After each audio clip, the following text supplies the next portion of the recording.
What's up, everybody? FooserX here. Today's topic is how to get good at this game. Not just how to get good at this game, but how to become a great player. And there's not going to be a lot of table time on this. There's not a lot of executions. You know, if you want to see that, there's some amazing players out there. We got Chase Pinnell. I just came across his videos a few days ago. He's a fantastic player. He's got fantastic videos. You got Zeke Cervantes. I think he is unreal foosball. He is a pro master killer, one of the best players in the world. Go check his shit out. You got Ryan Napton. I think he is next level foosball. He is an awesome player. He's got some videos out there, but that's not what this channel is. You know, this channel is foosball philosophy, theory, you know, discussions, because I think there's a lot of, once you understand the execution part of this, there's this whole mental side of this game. It is mental chess, and that's the stuff we really have to master. So today's topic is how to become great at this game. And this video is not for people who are already tour players. So if you're already a tour caliber player, you know what you're doing, you're already a pretty solid player, you just click off it right now. Like, this video is not meant for you. You can go watch some J-Lo, Shakira, YouTube, Super Bowl highlights. You can never watch enough of those. This video is for new players that want to know, you know, how do I become great at this game? I'm watching all these videos, but what do I really need to do to become great? And so I have broken it down into 5 topics. There's 5 things you need to do to become great at this game. And that's what we're going to go through. The first topic, the first step into becoming a great player is we want to set goals for ourselves. We wanted to decide how good you want to be. You know, there's different levels of this. If you just want to go to a bar and have fun and drink and chill out with the ladies and just, you know, beat the bar hacks out there, like have at it, man. You guys don't need to practice. By default, you're going to beat everybody out there because you have enough table time. And whoever wins at foosball, it's usually dictated by whoever puts in the most table time, whoever plays enough. So by default, you will be the best player in the bar, way better than these people who don't even care. They're just showing up because they used to play, they want to have fun, they're drinking, and they're just like goofing around. Of course you're going to beat them, you know? If that's your goal, like, how about, like, you don't need to practice for that. But I know those people watching this video right now, that's not you, because those bar players could give a shit about getting better. You know, it's those next level players that are like, I want to learn more foosball. I want to learn more about this sport, and I'm going to seek it out on YouTube. So I know that that's not what my audience is right now. So the next level of players are those players that they hit the tournaments and they don't want to be the worst player in there. They don't want to be Scrubby McGee where people roll their eyes and are like, oh my God, I can't believe I just drew this player. Why is this player showing up? They don't need to be the best player. They don't want to be the worst. They want to be somewhere in the middle. Like, they just want to be competitive. So I'm here to say, if that's your goal, if you just want to be competitive at this game, you should be practicing an hour or two, probably like 4 or 5 times a week, hitting, you know, your local tournament every single week. And in about a year or two, if you follow the rest of my 5 steps, in about a year or two, you will be an average competitive player. You know, somebody who, if I were to draw you, I'd say like, you know, I'm not super thrilled, but if I play the best, if I play really strong up front, maybe we can cash, maybe we can win. If your goal is to win some of these tournaments, if your goal is to advance in rank, to have jackets, you know, and not just win these tournaments as a backpack, but win them as a forward, you know, we're talking about practicing 2 to 5 hours a day, every single day. You're hitting every tournament locally, probably 1 or 2 tournaments a week, and you are touring, you know, you're going out of state to play weekend-long tournaments, let's say 3 times a year. That's what it's going to take. And in 2 to 4 years, somewhere in there, you're going to be good enough to win some of these weekly tournaments. Like, that's what it's going to take, because you can think you're getting really, really good, but ultimately you're playing against players who have put in all that time for not just years, but decades.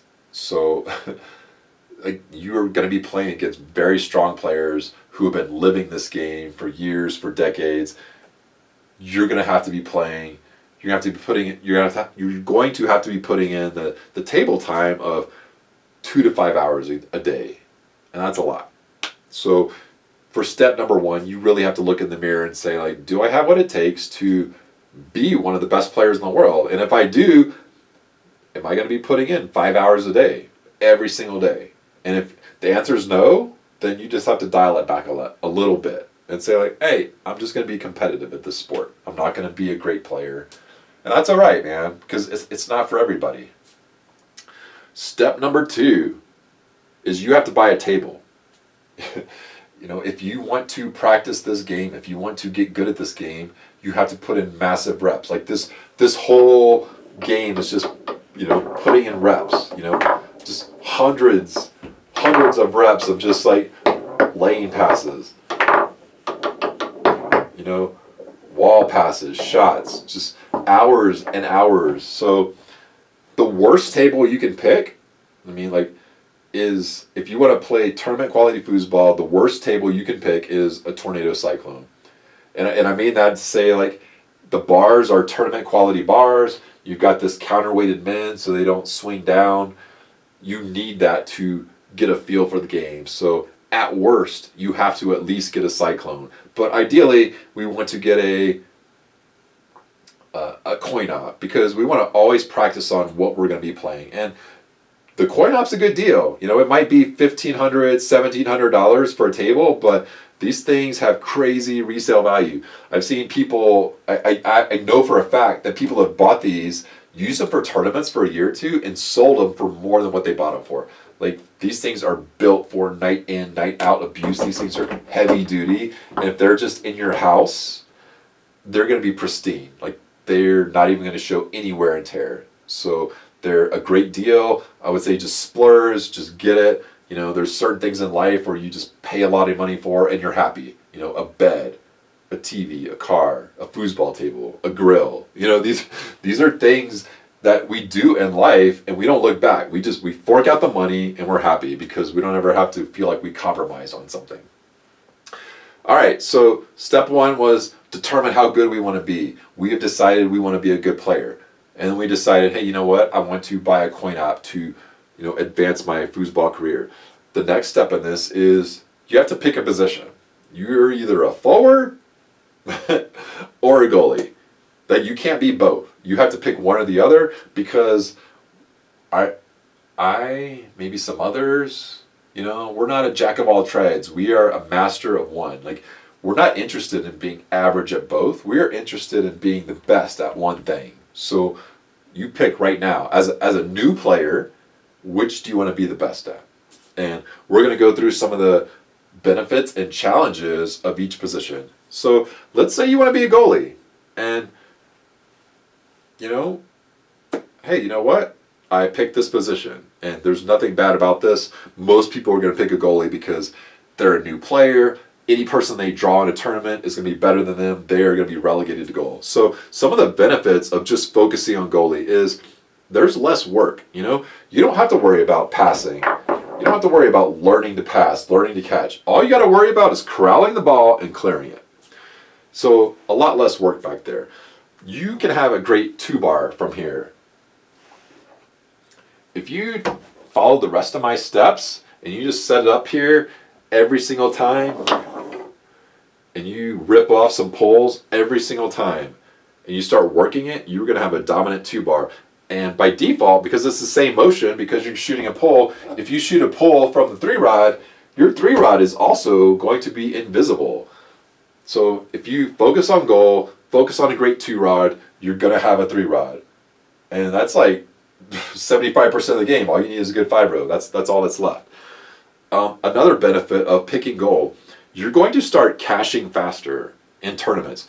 You're going to be paired with players who are better than you, but because your goalie game is getting better, and they're better, you're going to start winning more matches, and you're going to get that winning experience. You're going to start playing against players, even if you lose, you're still going to always get that experience of playing against the best players, and you're going to eventually start adapting to the way they shoot. You're going to start making adjustments. You're going to start understanding, oh, this is what they're looking at. This is what they don't like to see.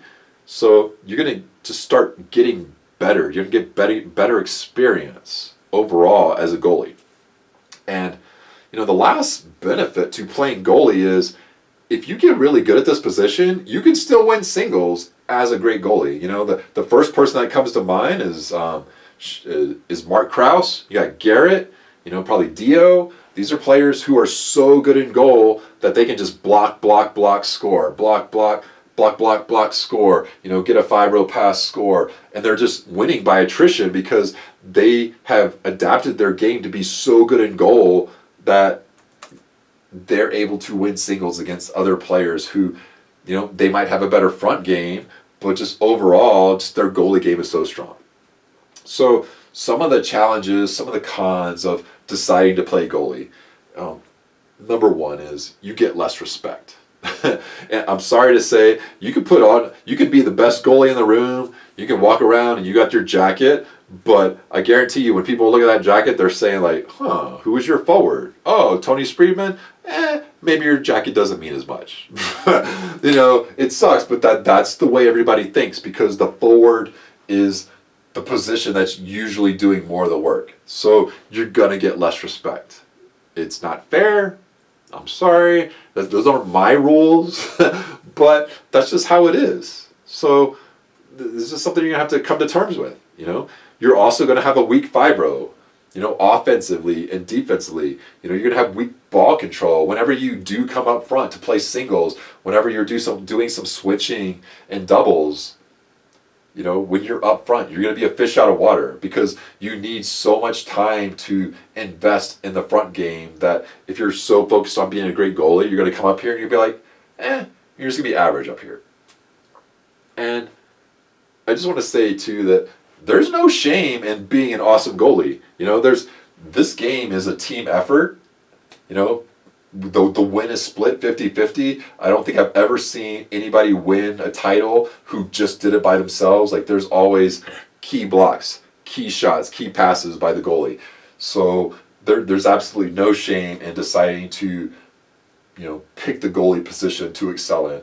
Especially if you have a family, you have, kids, pets, you have a job that you can't afford to practice 2 to 5 hours a day, as a forward position. Like, the goalie position is for you, and there's no shame in that. All right, so let's say you want to be a forward. Like, what are some of the benefits and challenges of being a forward? Well, it's kind of the opposite of being a goalie. You're going to get instant respect. If you're a good forward, when you step up to the table, people are going to know your name. They're going to know your results. They will fear you. They know that they have to watch out for you. And that feels good. That's why we all play the game, because it's an ego-driven game, and it's all about testosterone and being macho and just having that edge on other people in the room. Like we live for that as foosball players. So being a good forward fulfills that part of us. I also think you will have a higher foos IQ if you're a forward. I'm not saying that goalies are dumb. Absolutely not. Just saying, like, as a forward, you're having to pass, you're having to block passes, you're having to set up zones, you're having to catch 2 bars, you're having to catch ricochets off the ball, you have to ball control. There's so much involved in here. You have to take timeouts to calm your team down. You're usually the captain of the team.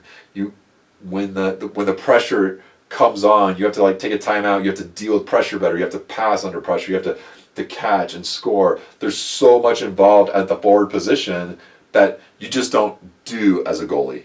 So, the experience you get on the table as a forward, it can't be underestimated. Another benefit to playing forward is if your 5-row gets really good and your 3-row gets really good, and you're so much so that you're just always looking at defenses, eventually you're going to start to see what you don't want to see, and you're going to be able to translate that to the goalie position. Like if I'm shooting the rollover and I'm thinking you know what, I really don't like it when they bring in their third guy. They're moving it around. I don't like it when they do this. I'm going to start incorporating that into my own defense. So even though I'm never playing defense, I'm still going to be somewhat capable back there. So those are the benefits of playing front. But some of the challenges, some of the cons, is it's more work. I mean, a lot more work, like exponentially more work, because not only, that first few months or year that you're going to be playing goalie just because everybody you draw is way better than you as a forward, you're going to have to be putting in all the time as a goalie, plus the time as a forward. And we're talking mass hours here. So much more work. Another challenge is if you're a forward and you do come back here to play singles or a DYP or whenever you need to switch positions, like your 2-bar is going to be horrible. You're so used to shooting rollovers or maybe a 3-row that's short, and all of a sudden you're looking at trying to break down a zone. This is a mandatory skill, and I've seen it so often where the forwards are really, really great, and all of a sudden they have to go back here and they're horrible. They're turning it over, they're letting loose balls come off the wall, they're not corralling the loose balls, they're letting slop go in, they're turning the ball over and over again. Like, that cannot happen, So you're going to be a horrible goalie, just like if the forward, just like as the goalie were to come up here and be horrible, the same is true. So you're going to lose out on the other position. All right, so that's the third step in this. The first step was determine how good you want to be, pick your table, and then pick your position. And we're not changing positions. Like, whatever position you decide, that's your position for everything. When you draw even a worse player, you always pick your position, and that's your position. All right, so step number 4, you pick your shot, and if you're a forward, you pick your pass and then your shot. So let's just say you were a goalie. You've got push kicks, pull kicks, banks, pushes, pulls. No. We're looking at becoming great. We're not looking at testing things out, seeing what we like. We're not looking at throwing curveballs at the other player. We're looking at becoming a badass. And to become a badass, we're going to shoot one shot, and that is the pull. And the reason we do that, there's a lot of documents and stuff on the web for that, is because that pulling motion is your bicep, and you're sorry, but your bicep is stronger than your tricep. Look at that. Look at that shadow there versus, what is that? That quick twitch muscle of the pull is going to be stronger. That's why we shoot the pull. So we can either shoot the pull from the wall or we shoot the pull from the stripe. I'm going to say we shoot the pull from the wall. This is your decision. Whatever you do, you stick with it, you master it, but just hear me out here. When you shoot the pull from the wall, you get all these opportunities for different passes, different shots. It just opens up the entire table. You can hit passes. And if they block the pass, then then you've got these other passes, that come down over here. And then when they start blocking the passes, then it opens up the shots. So just by nature, the better you get with your 2-row, it's going to get faster. It's going to get smarter. Your foos IQ is going to start increasing. You're just going to be this better player by doing that all the time. And when you start doing that, forwards are going to start asking you to play. They're going to be like, oh my gosh, not only is this guy blocking, but he is becoming a dominant force with the 2-row. The 2-row, just like any other bar in the game, if you get it to the level it needs to be, it can control the whole match. It can be an equalizer. If that other opposing 2-row is just trying to clear it versus you passing and scoring at will, it will win the match for you. And so, that's huge. The only con to this is it's a little bit more difficult because look at it. You're starting out from the wall. You're coming all the way out here to shoot this long that's going to go through here. Versus when you're on this white stripe, you're only coming here. So it's a little bit more difficult. And that's not to say that people who set it up here can't be good. There's a lot of great players that set it up here. You got Dio, Shelley, I think Schirkenbach does. Baller, I mean, Baller will absolutely destroy the whole match by setting it up on the wall. I've seen him score all 5 points from the game from this. So it just depends. Like, personally, I think you should do it from the wall, but if you want to do it from the stripe, that's okay. Whatever your decision is, don't change it. You just shoot it every single time. That way you start getting the experience of learning, hey, when I see certain defenses, I know certain shots are out there. When I see this, I know I can go straight. I know I can go long. When I see this, I know I can go slider. I know I can still go long. I know I can cut back. So that experience that you get from doing it every single time, that's what you need to become great. And that's what we're looking at right now. We're not looking at becoming average. We're trying to be great. So that's the goalie position. All right, so as a forward, you have to pick a pass and you have to pick a shot. So in terms of passing, there's two passing series. You've got the stick pass and the brush pass. You know, the stick pass, you're kind of moving a little bit faster. It's lateral speed, and then you go.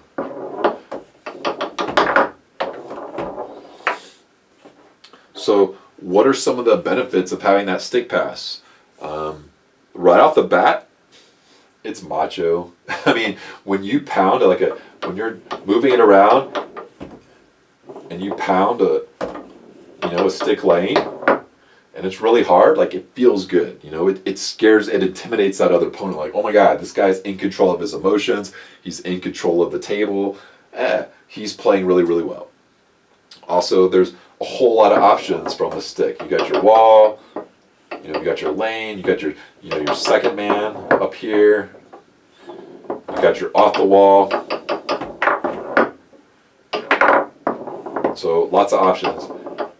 And I think the biggest benefit of this, well, let me go backwards. So so one of the biggest benefits of this is, no matter what the ball conditions are, or the table conditions, because you're kind of moving the ball fast and you're using your lateral speed to dictate this, it's not, your ball conditions won't matter. Your table roll won't matter, because the kinetic energy of this ball, it's moving too fast to kind of like veer off course, if that makes any sense.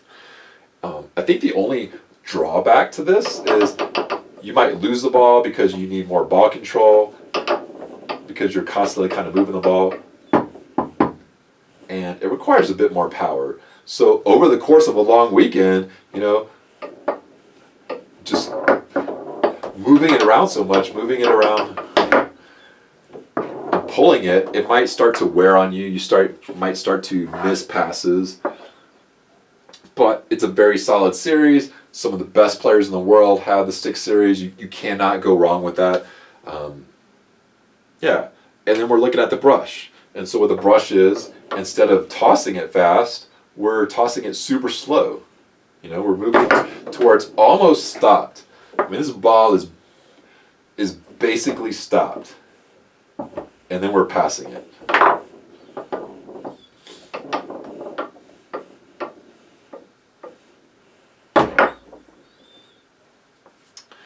So there's less stamina involved. Like, over the course of a whole weekend, like, we're absolutely not going to be tired by the end of the weekend.